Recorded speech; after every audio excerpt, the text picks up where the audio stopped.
کہ ایک سماج کو تشکیل دیتی ہے اور انسان کو ایک عمل کی دعوت دیتی ہے.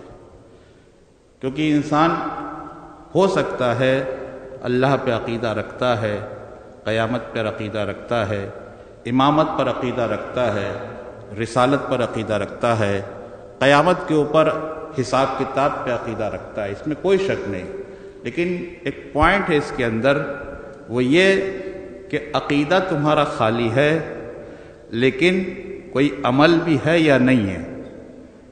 یعنی ایک صاف صاف لفظوں میں اللہ کہہ رہا ہے کہ محال ہے کہ خالی عقیدے کی بنیاد پہ تمہیں کوئی اجر مل جائے.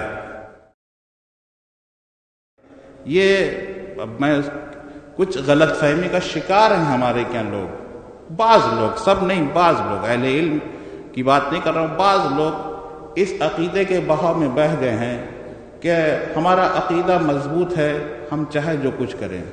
تو اللہ صاف صاف لفظوں میں یہاں پر کہہ رہا ہے کہ عقیدہ خالی کافی نہیں ہے.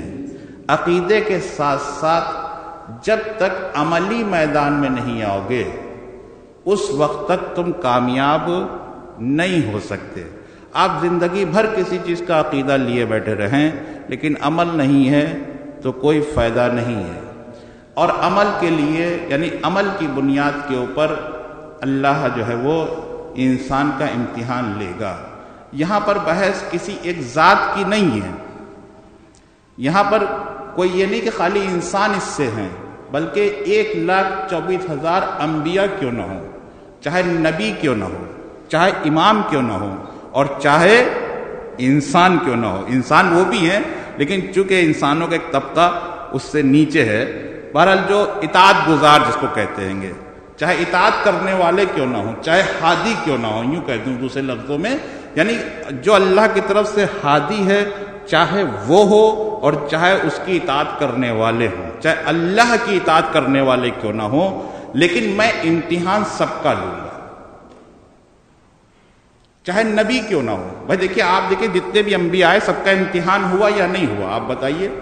ابراہیم کا امتحان ہوا یا نہیں؟ اذ ابتلی ابراہیم ربہ بکلمات فتمہن قال انی جاعلک للناس اماما قال ومن ذریتی قال لا ینال عہد الظالمین. وہ ایک بحث الگ ہے، لیکن اللہ نے کہا جب میں نے تمہارا امتحان لیا تب کوئی درجہ عطا کیا.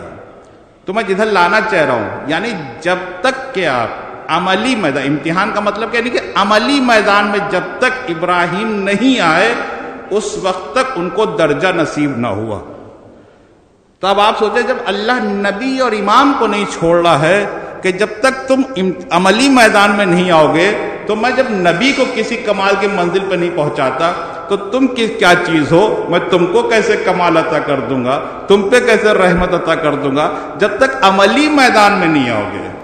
ایک سلوات بھیج دے محمد والے محمد. میں اسی آپ کو یہ کوئی ایک ذات سے مخصوص نہیں. وَلَا نَبْلُوَنَّكُمْ بِشَيْءٍ مِّنَ الْخَوْفِ وَالْجُوعِ وَنَقْصٍ مِّنَ الْأَمْوَالِ وَالْأَنفُسِ وَالثَّمَرَاتِ وَبَشِّرِ الصَّابِرِينَ الَّذِينَ إِذَا أَصَابَتْهُمْ مُصِيبَةٌ قَالُوا إِنَّا لِلَّهِ وَإِنَّا إِلَيْهِ راجعون. یہ خالی میں اس لیے پڑھ رہا ہوں کہ انسان ہو سکتا شاید وہ اپنے لیے خالی سوچے. ایک سماج کو تشکیل دے رہی ہے، ایک سماج کی طرف اشارہ کر رہی ہے، یعنی کہ میں تمہارا سماج جس دنیا میں تم رہ رہے ہو وہاں امتحان لوں گا. کن کن چیزوں سے لوں گا؟ خوف کے ذریعے سے، بھوک کے ذریعے سے. یعنی خالی ایسا نہیں ہے کہ میں ہی بھوکا ہوں، یعنی میری بھوک کے ذریعے سے میرا امتحان لے، نہیں، ایک دوسرے سے بھی امتحان لے سکتا ہے. یعنی سامنے والا ہو سکتا بھوکا ہو اور تمہارا پیٹ بھرا، تو یہ بھی تمہارے لیے ایک امتحان ہے. اس کے لیے تو ہے ہی ہے، لیکن تمہارے لیے بھی تو خود ایک امتحان ہے کہ تمہارے سامنے ایک شخص بھوکا ہے، تو تمہارا بھی امتحان ہے اس کے ذریعے سے کہ دیکھیں جو تمہارے پاس ہے تم نے اس کو دیا یا نہیں دیا. ایک شخص خوف کی زندگی گزار رہا ہے، ضروری نہیں کہ آپ ہی خوف میں زندگی گزار رہے ہیں، ہو سکتا آپ خوف میں نہ ہو. بہت سے لوگوں نے آپ نے دیکھا ہوگا، اجی صاحب میرا تو کوئی بال بھی باقا نہیں کر سکتا ہے یا نہیں؟ میں تو آج تک جب سے پیدا ہوا ہوں آج تک میں کبھی کسی سے ڈرا ہی نہیں ہوں. بڑی اچھی بات ہے، آپ نہیں ڈرے کسی سے، اچھی بات ہے، لیکن جو ڈر کے زندگی گزار رہا اس کے لیے آپ کا کیا کام ہے؟ جو دوسرا شخص خوف میں زندگی گزار رہا ہے، مجبوری میں زندگی گزار رہا ہے، وہ بھی تو ایک آپ کے لیے امتحان کا ذریعہ ہے.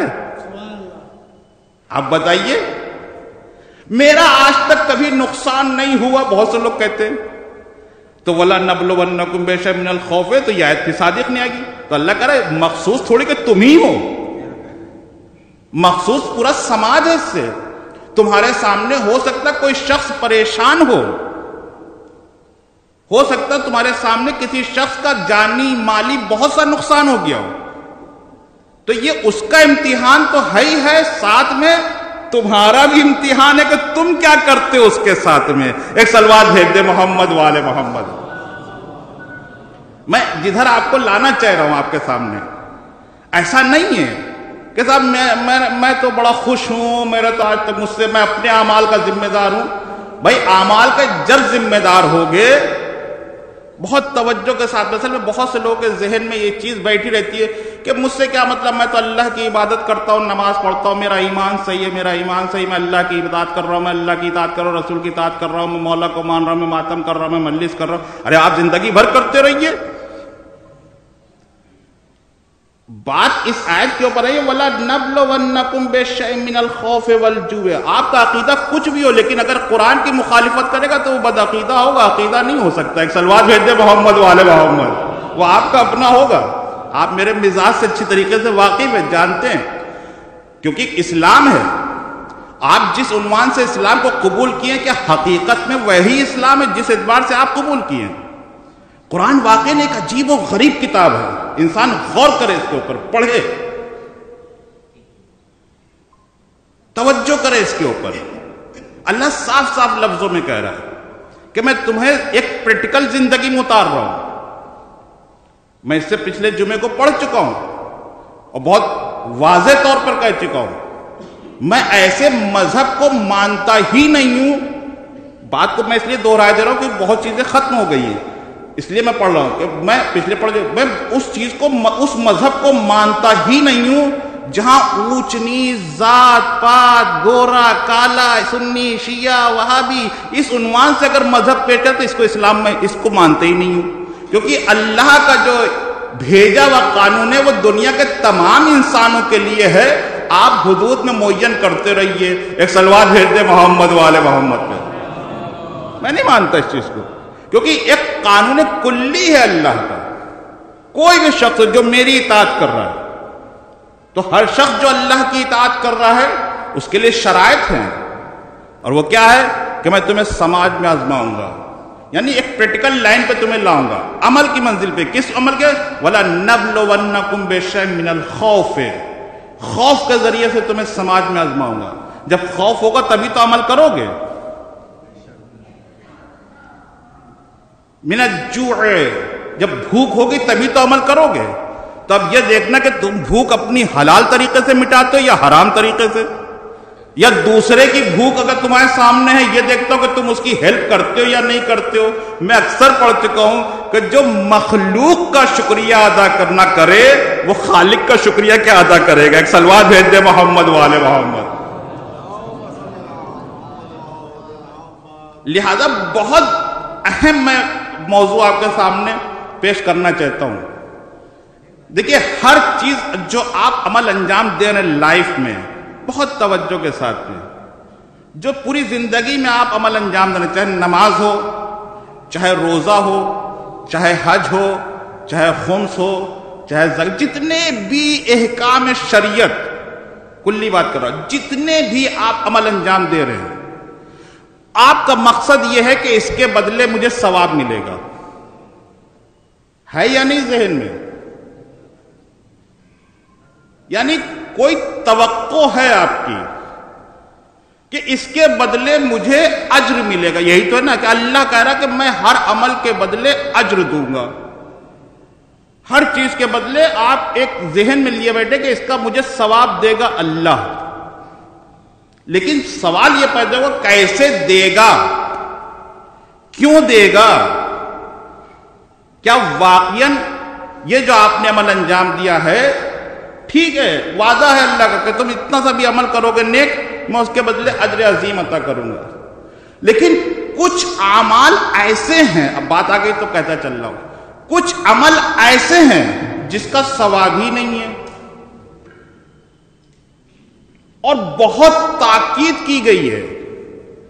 میں جدھر لانا چاہ رہا ہوں، وَلَنَبْلُوَنَّكُمْ بِشَيْءٍ مِّنَ الْخَوْفِ وَالْجُوعِ وَالنَّقْصِ مِّنَ الْأَمْوَالِ وَالْأَنفُسِ وَالثَّمَرَاتِ، میں تمہارا امتحان لوں گا بھوک کے ذریعے سے، خوف کے ذریعے سے، جدائی کے ذریعے سے، پیاس کے ذریعے سے، پریشانیوں سے تمہارا امتحان لوں گا۔ لیکن کامیابی کا راز بھی اسی آیت کے اندر بتایا اللہ نے، بہت توجہ کے ساتھ میں۔ انسان یہ سب مشکلیں ہیں، لیکن ان مشکلوں میں اللہ نے ایک چابی بھی دی ہے ساتھ میں، بہت، اگر آپ اس کو غور سے اس آیت کو پڑھیں، یعنی ان تمام مشکلوں میں اللہ نے ایک چابی بھی دی ہے تمہیں ان مشکلوں سے نکلنے کی، اور حل بتایا۔ وہ کیا ہے؟ وَبَشِّرِ الصَّابِرِينَ، یہ صبر کرنے والوں کے لیے بشارت ہے۔ یعنی ایک نقطہ یہاں پر، یعنی کہ اللہ کی راہ میں اگر کوئی انسان چل رہا ہے اور مشکلات اس کے سامنے ہیں تو ایک کنجی دے رہا ہے کہ وہاں پر تمہیں صبر کرنا ہے۔ اگر صبر کا دامن ہاتھ سے چھوٹ گیا تو تم فیل ہو گئے۔ ایک صلوات بھیج دے محمد والے محمد۔ بات آ گئی تو کہتا چل رہا ہوں آپ کے سامنے، آپ کو لائف میں کبھی بھی کامیاب ہونا ہے، زندگی میں 3 چیزیں ہونا چاہیے۔ میں اپنے نوجوان بھائیوں سے کہہ رہا ہوں کہ چاہے پڑھائی کر رہے ہوں، چاہے بزنس کر رہے ہوں، چاہے کاروبار کر رہے ہوں، چاہے سماج میں اس معاشرے کے اندر ان کو ایک سر اٹھا کے جینا ہو، چاہے جو پہلو، ہر پہلو کے لیے 3 آپ کو باتیں قرآن کی روشنی میں دے رہا ہوں۔ ایک تو فَإِذَا عَزَمْتَ فَتَوَكَّلْ عَلَى اللَّهِ إِنَّ اللَّهَ يُحِبُّ الْمُتَوَكِّلِينَ، ایک آیت۔ دوسری آیت وَبَشِّرِ الصَّابِرِينَ، تیسری آیت وَاسْتَعِينُوا بِالصَّبْرِ وَالصَّلَاةِ إِنَّ اللَّهَ مَعَ الصَّابِرِينَ، ہے یا ایھا الذین آمنوا استعینوا بالصبر والصلاۃ ان اللہ مع الصابرین۔ 3 آیتیں میں آپ کے سامنے یہ پیش، 3 نقطے اللہ دے رہا ہے اس کے اندر زندگی کامیابی کے لیے۔ ایک طرف پریشانیوں کا تذکرہ، وَلَنَبْلُوَنَّكُمْ بِشَيْءٍ مِّنَ الْخَوْفِ وَالْجُوعِ وَالنَّقْصِ مِّنَ الْأَمْوَالِ وَالْأَنفُسِ وَالثَّمَرَاتِ وَبَشِّرِ الصَّابِرِينَ الَّذِينَ إِذَا أَصَابَتْهُمْ مُصِیبَةٌ قَالُوا إِنَّا لِلَّهِ وَإِنَّا إِلَیہِ رَاجِعُونَ۔ یہ تمام مشکلوں کا تذکرہ کرتے ہوئے ایک چابی دے رکھا، صبر ہے یہ۔ یعنی انسان لائف میں اگر کامیاب ہونا چاہتا ہے تو 3 چیزیں اس کے پاس ہونی چاہیے۔ ایک ہے صبر، یعنی مستحکم ثابت قدمی سے کھڑے رہنا اپنے کام کو انجام دینے کے لیے، چاہے وہ جنگ کا میدان ہو، چاہے وہ پڑھائی کا میدان ہو، چاہے وہ بزنس کا میدان ہو، چاہے وہ راہ چلنے کا میدان ہو، چاہے وہ سماج میں تمہیں زندگی اچھی گزارنے کا موقع ہو، یعنی ایک تمہیں استقامت پیدا ہونا چاہیے۔ اور اس صبر کے ساتھ فَإِذَا عَزَمْتَ کے ساتھ فَتَوَكَّلْتُ عَلَى اللَّهِ، اللہ پہ بھروسہ ہونا چاہیے بہت توجہ کے ساتھ میں۔ یعنی تمہاری نیت میں توکلت اللہ، یعنی کوئی ہے جس کے محضر میں یہ میں عمل انجام دے رہا ہوں اور وہ دیکھ رہا ہے۔ جب تک یہ نہیں ہوگا اس وقت تک تم کامیاب نہیں ہو سکتے۔ آپ بتا دیئے وہاں سے۔ اور تیسری چیز کیا ہے؟ محنت۔ یہ نہیں کہ خالی صبر کیے ہوئے ہیں، بڑی مشکل ہے نا ہمارے ساتھ۔ محنت مینس یعنی کوشش ہے یا نہیں؟ یعنی خالی ایسا نہیں کہ ہم خالی صبر کیے کھڑے ہوئے کہ ہونے دو مشکلیں دیکھا جائے گا، ہونے دو فاقے دیکھا جائے گا، ہونے دو بھوک رہے دیکھا جائے گا، اب ہم مر گئے تو مرنے دو، مریض ہو گئے تو کوئی بات نہیں، دیکھا جائے گا، صبر کر رہے ہیں۔ کہا نہیں، اگر یہ تم صبر مانا رہے تو یہ نہیں ہے۔ صبر مانا ان 3 چیزوں سے مکمل ہو کے بنے گا۔ صبر کا معنی یہ 2 چیزوں کا ہونا اس کے ساتھ ضرور، یعنی کہ صبر کے ساتھ توکلت الی اللہ، اور اس توکلت الی اللہ کے ساتھ فَإِذَا عَزَمْتَ یعنی حرکت، کوشش، یعنی تمہارا کام یہ ہے کہ صبر کے ساتھ اللہ کے اوپر بھروسہ کرتے ہوئے تم کوشش کرو اس سے نجات حاصل کرنے کی۔ تو اللہ کہہ رہا ہے کیونکہ تم نے میرے اوپر بھروسہ کرتے ہوئے کوشش انجام دے رہے ہو اور صبر کے ساتھ میں، اور تم نے میرے اوپر ایمان رکھا ہے، تو اب میں اسباب کا محتاج نہیں ہوں، میں اسباب کا فراہم کرنے والا ہوں، مسبب الاسباب ہوں، نہ کہ اسباب کا محتاج ہوں۔ ایک صلوات بھیج دے محمد والے محمد۔ اور پھر انسان، بہت توجہ، پھر انسان عمل کرتے ہوئے ذرا سا بھی ہچکچائے گا نہیں۔ اور میں وضاحت کر دوں صبر کی، اور وضاحت کر دوں، وَلَا تَقُولُوا لِمَنْ يُقْتَلُ فِي سَبِيلِ، تو اسی کے بعد یہ آیت ہے، میں پڑھتا رہتا ہوں کیونکہ وہ میں بہت پڑھ چکا ہوں کہ ایک آیت دوسری آیت کی تفسیر کرتی ہے، اسباب نزول اور شان نزول اتنا پڑھا میں نے، آپ لوگ اس چیز کو بہت قاعدے سے سمجھ چکے ہیں، لیکن میں تھوڑا تفسیری حوالے سے آپ کے سامنے پیش کرنا چاہتا ہوں ہر چیز کو، کیونکہ پہلے میں نے اسباب نزول شان نزول بہت پڑھا ہے، لیکن اب میں آیتوں کی تفسیر آپ کے سامنے پیش کرنا چاہتا ہوں۔ ایک صلوات بھیج دے محمد والے محمد۔ آیت کیا ہے اس کے اوپر؟ وَلَا تَقُولُوا لِمَنْ يُقْتَلُ فِي سَبِيلِ اللَّهِ أَمْوَاتٌ بَلْ أَحْيَاءٌ وَلَكِنْ لَا تَشْعُرُونَ۔ دیکھو جو اللہ کی راہ میں مر جائے اسے مردہ نہ کہو بلکہ وہ زندہ ہے، یہ تمہاری سمجھ میں آنے والی بات ہے۔ تو ترجمہ ظاہری طور کے اوپر یہ ایسا کیوں ہے؟ ایسا کیوں ہے؟ سوال یہ پیدا ہوتا ہے ایسا کیوں ہے؟ یہ آیت جنگ بدر میں مفسرین نے لکھا جنگ بدر میں نازل ہوئی۔ جو جنگ بدر میں قتل ہو گئے تھے، شہید ہو گئے تھے، سوری میں نے قتل کر دیا، جو شہید ہو گئے تھے اللہ کی راہ میں، تو دشمن تانا مارتے تھے کہ بھائی لو وہ دیکھیے وہ مر گئے، ہماری اتنی اچھی زندگی تھی، شان و شوکت کی رہ رہے تھے، ٹھاٹ سے کھا رہے تھے، پی رہے تھے، خامہ خائی چلے گئے، بے وجہ چلے گئے اور جا کے جان دے دی اپنی، اور گھر والوں کو تانے دیتے تھے۔ اب نہ بھیجتے، اگر نہ بھیجتے تو آج زندہ رہتے۔ بہت بڑی بات ہے نا، اگر آپ کسی کے ساتھ جا کے شہید ہو جائیں، قتل ہو جائے کسی مشن کے اوپر، تو دشمن وہیں پہ تانا دینے لگتا ہے۔ اب کیا فائدہ ملا بھائی یہ بتائیے آپ کو؟ اتنا ہلڑ ہنگامہ کیا، نتیجہ کیا نکلا؟ قرآن کے اندر ہے نہیں، میں اپنی طرف تھوڑی فکر پیش کر رہا ہوں، کیونکہ جب جنگ بدر میں یا جنگ احد میں جب لوگ شہید ہوئے تو وہ لو بھائی مر گئے، اور آ کے مدینے میں ایک شور و غول، ایک ہنگامہ، منافقت کا بازار گرم ہو گیا، منافقت کا بازار گرم ہو گیا، جس کو جو کانا پھوسی کر رہا، فائدہ کیا ملا؟ زبردستی جانی تو چلی گئی، اچھے بھلے رہتے، نہ جاتے تو محفوظ رہتے، تھوڑا سا مذاکرات کر لیتے، کمپرومائز کر لیتے، تھوڑا سا بیٹھ کے شرائط ادھر کے ادھر کر لیتے، تھوڑا سا قبول، نہ جنگ ہوتی نہ فساد ہوتا، جان بھی بچ جاتی۔ اب بتائیے ایسے موقع پہ مومن کیا کرے گا؟ ایسے موقع پہ مومن کیا کرے کہ اس کے سامنے ایک آدمی محکم طریقے سے دلیل دے رہا ہے کہ یہ بتاؤ تمہیں فائدہ کیا ملا؟ تم نے اپنی جان دے دی، تمہیں کیا ملا اس کے بدلے؟ تمہارے گھر کا ایک شخص مر گیا، تمہیں اس کے نتیجے میں کیا ملا؟ ہے یا نہیں؟ تو فوراً مومن کا قلب مضبوط کرنے کے لیے اللہ نے یہ آیت نازل کی کہ دیکھو اگر تمہیں تانے دے بھی رہا ہے دشمن، تو میں تم سے کہہ رہا ہوں وَلَا تَقُولُوا لِمَنْ يُقْتَلُ فِي سَبِيلِ اللَّهِ أَمْوَاتٌ بَلْ أَحْيَاءٌ وَلَكِنْ لَا تَشْعُرُونَ۔ دیکھو جو بھی اللہ کی راہ میں آیا ہے اسے تم مردہ نہ کہو، وہ زندہ ہے میری بارگاہ میں۔ اب جب زندہ ہے تو فوراً آیت آ گئی، کہا تم اگر صبر و استقامت سے کام لوگے، صبر و استقامت سے کام لوگے، تو تم یہ نہ سوچنا کہ تم کس سے لڑ رہے ہو، بلکہ یہ دیکھو کہ ہم کس کے محضر میں کس کے لیے کام کر رہے ہیں۔ جب تمہارے ذہن میں میں رہوں گا تو پھر سمجھ لینا تمہارے سامنے اب تمہارے سامنے، یہاں پر آیت کی تفسیر نہیں ہو رہی ہے کہ اب اگر تمہارے سامنے وَلَا نَبْلُوَنَّكُمْ بِشَيْءٍ مِّنَ الْخَوْفِ وَالْجُوعِ وَنَقْصٍ مِّنَ الْأَمْوَالِ وَالْأَنفُسِ وَالثَّمَرَاتِ، اب اگر تمہارے سامنے خوف آ جائے، بھوک آ جائے، پیاس آ جائے، شدید آ جائے، بچوں کی جدائی آ جائے، قتل و غارت بھی ہو جائے، تو تم سمجھ لینا کہ تمہیں صبر کرنا ہے، اور مطلب یہ ہے کہ لاکھ تمہارے سامنے، ایک سلوات بھیج دے محمد والے محمد. اور اس کا ایک بہترین توحید کا اعلان،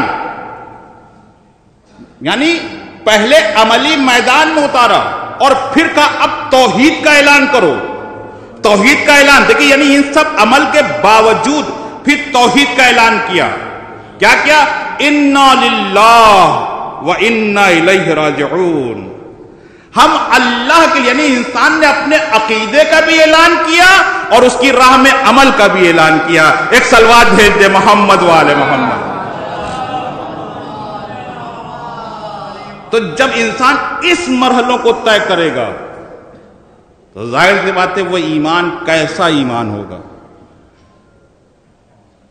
سمجھ رہے ہیں آپ؟ اب میں آپ کو لانا چاہتا ہوں، ہم زندگی بھر عمل کر رہے ہیں لیکن کچھ عمل ایسے ہیں کہ آپ ان عملوں کے بدلے اجر چاہتے ہیں، ثواب کی نیت ہے ذہن میں کہ ثواب ملے گا. لیکن دو آیتیں پڑھنا چاہتا ہوں. ایک صلوات بھیج دے محمد والے محمد. یعنی دشمن کے مقابلے پہ استقامت، کہ تمہارا اگر ایمان قوی ہے تو کوئی مسئلہ نہیں، محضر الہی میں عمل انجام دے رہے ہو. اگر اس میں کوئی باطل بھی گھس آتا ہے، بہت توجہ کے ساتھ میں، اگر کوئی باطل بھی شریک ہو جاتا ہے تو تم اس سے گھبرانا نہیں. باطل کا مراد آپ سمجھ گئے. اگر کوئی منافقت بھی کر رہا ہے تو تم اس سے نہ گھبرانا، کیونکہ تم اس کے لیے تھوڑی کر رہے ہو، میرے لیے کر رہے ہو. ہوا کرے منافق، بڑے بڑے بغل میں منافق تھے، منافق سے ڈرنے کی تھوڑی ضرورت ہے تمہیں. ٹھیک ہے، لیکن اگر تمہارا عمل ہمارے لیے ہے تو واللہ عالم باعدائکم وکفی باللہ ولیا وکفی باللہ نصیرا. دیکھیں آپ سارے، میں ابھی اس موضوع پہ نہیں آ رہا ہوں، آپ جتنے بھی عمل انجام دے رہے ہیں سب کے پیچھے ایک مقصد ہے ثواب. لیکن کچھ ایسے عمل ہیں، آ گئی بات تو کہتا چل، کچھ ایسے عمل ہیں جو امتحان کے طور پہ ہمارے لیے ہیں اور اس کی تاکید تو ہے لیکن کوئی ثواب نہیں ہے، کوئی اجر و اجرت نہیں ہے، لیکن اللہ کو بہت پسند ہے. آپ کہیں گے ایسا کون سا عمل ہے جو اللہ کو بہت پسند ہے اور ثواب بھی نہیں ہے؟ ایسا ہو سکتا ہے؟ میں آیت پڑھتا ہوں قرآن کی. ایک صلوات بھیج دے محمد والے محمد. ان الصفا والمروة من شعائر اللہ فمن حج البیت او اعتمر فلا جناح علیہما ومن تطوع خیرا فإن اللہ شاکر علیم. صفا و مروہ کیا ہے؟ شعائر اللہ، اللہ کی علامات، اللہ کی نشانیوں میں سے ایک نشانی ہے. آپ بہت اس آیت کو پڑھتے ہیں، علماء سنتے ہیں. میں ادھر لانا چاہ رہا ہوں، یہاں کیا ہوا؟ یہاں ایک مسئلہ کھڑا ہو گیا. کیا مسئلہ کھڑا ہوا؟ جب فتح مکہ ہوئی اور بعد میں اس کو لکھا کہ حج الوداع کے موقع پہ یہ آیت نازل ہوئی، بعد میں لکھا نہیں اس سے پہلے بھی آیت ہے. مجھے اس میں نہیں جانا، آگے پیچھے نہیں جانا، موضوع پہ بات کرنا ہے کہ ٹھیک ہے. لیکن اس میں ہوا کیا؟ اس میں ہوا یہ کہ صفا مروہ کی پہاڑیوں پہ نائلہ اور سائلہ دو بت رکھ دیے گئے، ہے یا نہیں؟ ایک اس پہاڑی پہ، ایک اس پہاڑی پہ. اور مسلمانوں کو حج کا حکم دیا گیا. اب جب وہ جاتے تھے قربتاً اللہ کی نیت سے تو سامنے بت ہوتا تھا یا نہیں تھا؟ ادھر جائیں تو سامنے بت، ذہن میں بت آ رہا ہے. تو شکایت کی، کہا یا رسول اللہ منافق تو ہے ہی، اپنا کام کر ہی رہا ہے.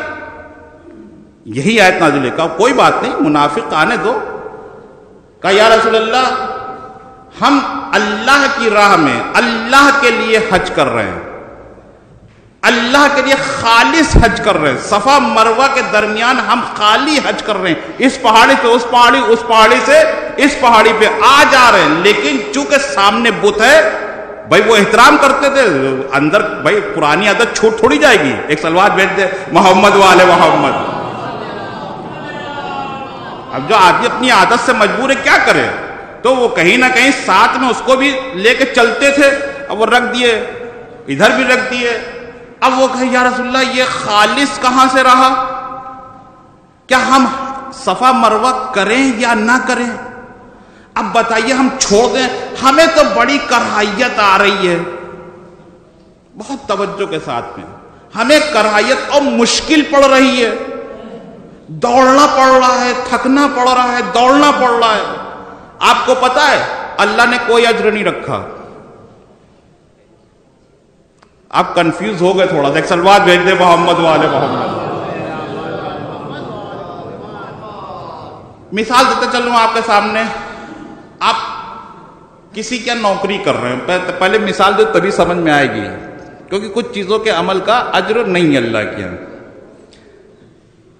آپ نوکری کر رہے ہیں، آپ نے صبح سے شام تک نوکری کی، اطاعت کی اور یہ کیا وہ کیا، کام کیا، سارا گھر کا کام کیا، سب کچھ کیا. آپ کو مہینے پہ تنخواہ مل گئی، یہ ہو گئی آپ کا اجر، ثواب ہو گیا ہے یا نہیں؟ لیکن ایک نوکر کی حیثیت سے، آپ ایک خادم کی حیثیت سے پردھان منتری کے پاس چلے جائیں، مودی جی کے پاس، اور جا کے کوئی گلدستہ یا کوئی بہت قیمتی چیز آپ اس کو جا کے دیں، پیش کریں، تو کیا آپ کو کوئی نوکری دے دے گا؟ وہ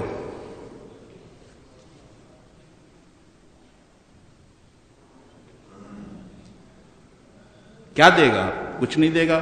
کہے گا بھیا اس نے میرا اتنا احترام کیا ہے اور اتنی مشکلوں سے ہوتا ہوا یہ ہم تک پہنچا ہے، تو اب کریں کیا کریں اس کے لیے؟ تو وہ کہے گا بھائی آپ کا بہت بہت شکریہ ادا کرتا ہوں میں. بہت بڑی بات ہے، بہت بڑی بات ہے کہ آپ کا شکریہ ادا کرے. اگر پردھان منتری آپ کا شکریہ ادا کرے، آپ زندگی بھر کہیں گے امام انہی نے میرا شکریہ ادا کیا، آپ کیا ہیں؟ ایک سلوات بھیج دے محمد والے محمد. سمجھ رہے ہیں آپ؟ میں جدھر لانا چاہ رہا ہوں آپ کو، یعنی کچھ عمل ایسے ہیں کہ اللہ کہہ رہا ہے کہ بھائی میں اس عمل کے بدلے سوائے شکر گزاری کے کچھ کر ہی نہیں سکتا ہوں. یعنی بندے کا شکریہ ادا کر رہا ہے، لیکن عمل بھی تو ویسا ہو کہ شکر کرنے کے لائق ہو، وہ شکر کرے آپ کے عمل کے اوپر. ایک سلوات بھیج دے محمد والے محمد.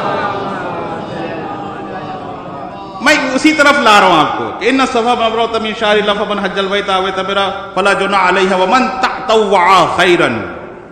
تطوع آپ جانتے کسے کہتے ہیں؟ نہیں، تطوع اس اطاعت کو قبول کرنا جس میں مشکل پیدا ہو رہی ہو. نماز پڑھنے میں آپ کو کوئی مشکل ہو رہی ہے؟ کوئی مشکل نہیں ہے، نہ پیسے خرچ ہو رہے ہیں، نہ کوئی کچھ خرچ ہو رہا ہے، بلکہ اور تعریف ہی ہو رہی ہے. ایک سلوات بھیج دے محمد والے محمد. کوئی تکلیف ہو رہی ہے آپ کو؟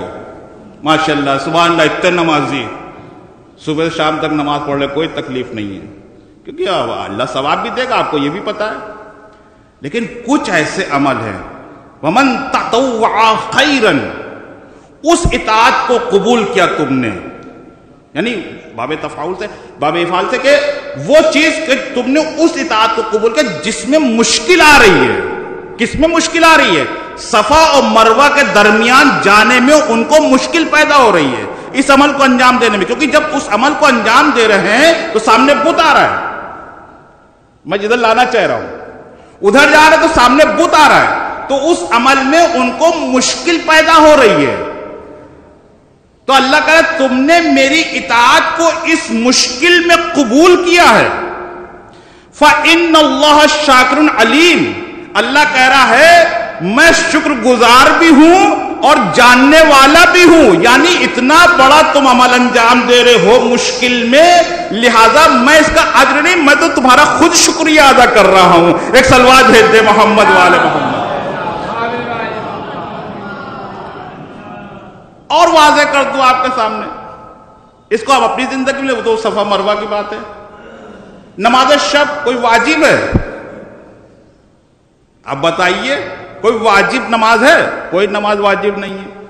یہ ومن تطوع کی تفسیر، یعنی ہر وہ عمل اس اطاعت کو قبول کر رہے جس میں مشکل پیدا ہو رہی تمہیں کرنے میں.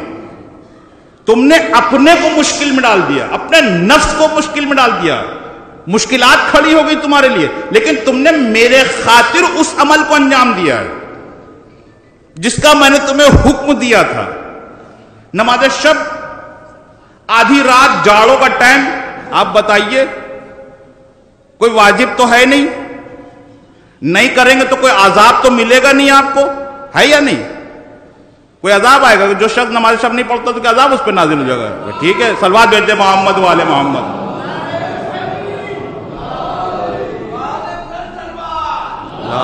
صلی اللہ علیہ وسلم 20 پہ نا، 3 منٹ ایک صلوات بھیج دے بآواز بلند۔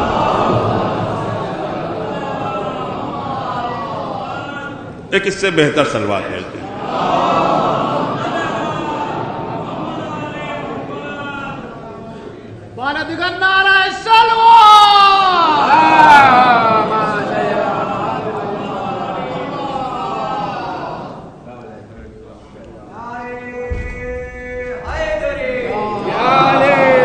بس 3 منٹ کی زحمت ہے، پڑھ چکا، موضوع ختم ہو گیا 2 منٹ کے اندر، کہ ہر وہ عمل جس کے لیے مشکل پیدا ہوتی ہے، یعنی نماز شب کوئی واجب نہیں ہے، نہیں پڑھیں گے تو کوئی عذاب نازل نہیں ہوگا، لیکن وَمَن تَطَوَّعَ خَيْرًا فَإِنَّ اللَّهَ شَاكِرٌ عَلِيمٌ، کیونکہ تم نے اپنے کو مشکل میں ڈال کر میرے لیے اس عمل کو انجام دیا ہے تو اس کا اجر نہیں، میں تو تمہارا خوش شکر گزار ہوں۔ اما جس عمل کا اللہ شکر گزار ہو جائے وہ عمل پھر معراج کی منزل پہ ہوتا ہے، ثواب اس کے آگے سب فیل ہے۔ ایک صلوات بھیج دے محمد والے محمد۔ تو لہذا عمل وہ قابل قبول ہے اللہ کی بارگاہ میں، اور اللہ شکریہ ادا کرتا ہے اس عمل کا کہ جو مشکل سے تمہارے سامنے مشکلات کھڑی ہوں اور تم اس کو انجام دے رہے ہو۔ اسی لیے کہا وَلَنَبْلُوَنَّكُمْ بِشَيْءٍ مِّنَ الْخَوْفِ وَالْجُوعِ وَنَقْصٍ مِّنَ الْأَمْوَالِ وَالْأَنفُسِ وَالثَّمَرَاتِ وَبَشِّرِ الصَّابِرِينَ الَّذِينَ إِذَا أَصَابَتْهُمْ مُصِيبَةٌ قَالُوا إِنَّا لِلَّهِ وَإِنَّا إِلَيْهِ رَاجِعُونَ۔ یہ آیت ایک سماج کو تشکیل دے رہی ہے، ایک سماج کو ایک ایسے پلیٹ فارم پہ لا رہی ہے کہ جہاں تمہارے اعمال کا امتحان ہے۔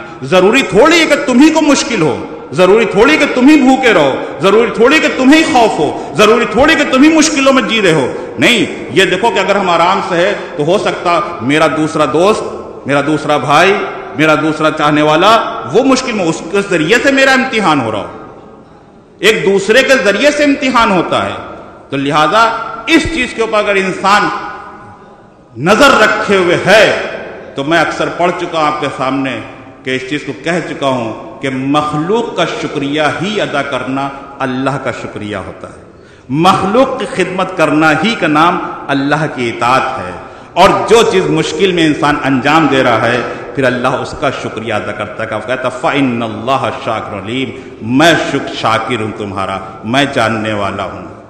بس پروردگار اس عمل کو قبول فرما، واسطہ علی محمد کا واسطہ، جہاں جہاں بھی مومن حضرات ہیں ان کی جان و مال کی حفاظت فرما، مقامات مقدسہ کی حفاظت فرما، علماء حق کا سایہ ہم سب پر قائم دائم رہے، واسطہ علی محمد کا واسطہ، جہاں جہاں بھی شیان حجر کرار ہیں پروردگار ان کی جان و مال کی حفاظت فرما، واسطہ علی محمد کا واسطہ، دنیا ہم کو مجبور لاچار بے سہارا سمجھتی پروردگار اس قوم کے وارث کو جلد سے جلد پردے غیب سے ظہور میں تعجیل فرما، واسطہ علی محمد کا واسطہ ہم سب کو شیطان کے شر سے محفوظ فرما، اس مختصر سے عمل کو قبول فرما۔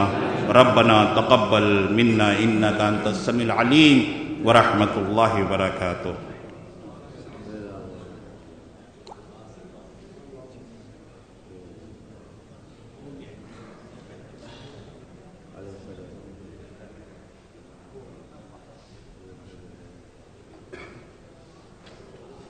صلی اللہ علیہ وسلم۔